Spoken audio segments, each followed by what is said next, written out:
Well, I find myself down here in Dumbo, which is again in New York City area, and I've got this phenomenal wall that's been remarkably vandalized in a very positive way.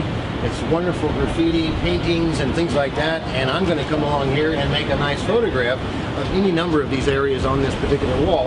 In particular, what I've done is I've managed to find this piece of chain here with some wonderful spray paint and old textures and whatnot, and we're going to take a picture of that chain. We're going to do it two different ways. I'm going to suggest that you consider the second choice as being the more favorable.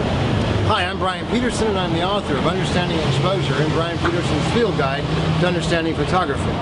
I'm down here, as I mentioned, in New York City's Dumbo district, and what I'm going to show you now, right off the bat, is an available light exposure of this little bit of wall of texture along with that piece of chain. I'm on a 2-second delay here. If this is classic, who cares? Meaning depth of field's not an issue.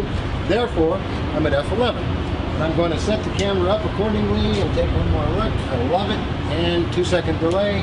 Take a look at that photograph without benefit of any extra light. This is strictly available light. Now, for those of you using flash, which is what I'm about to do here, we have to keep one thing in mind, and that is determine, is the flash going to be primary or is it going to be supplementary? In this case, it's going to be primary. I'm going to use a somewhat of an amber color gel here to replicate sunlight itself, that being warm sunlight.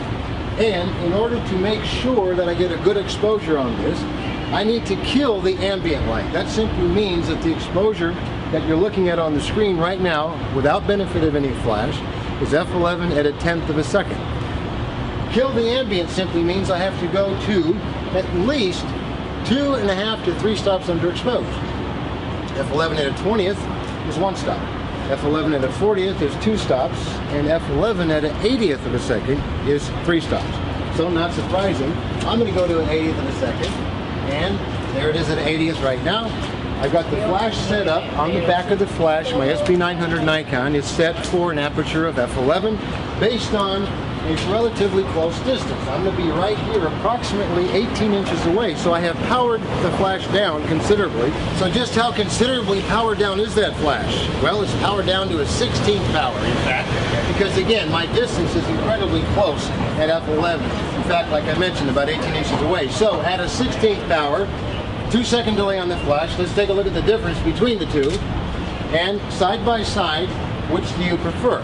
It's pretty clear which one's the more dynamic. The one that's hit with the flash. That's because of the side light, and the introduction of that shadow creates a picture with a lot more depth, subsequently a lot more feeling. Something to think about the next time you come across a wall, you got overcast light, just bring out the flash, a little bit of an amber gel, and make your own side lit sunshine. Until next time, this is Brian Peterson saying, you keep shooting.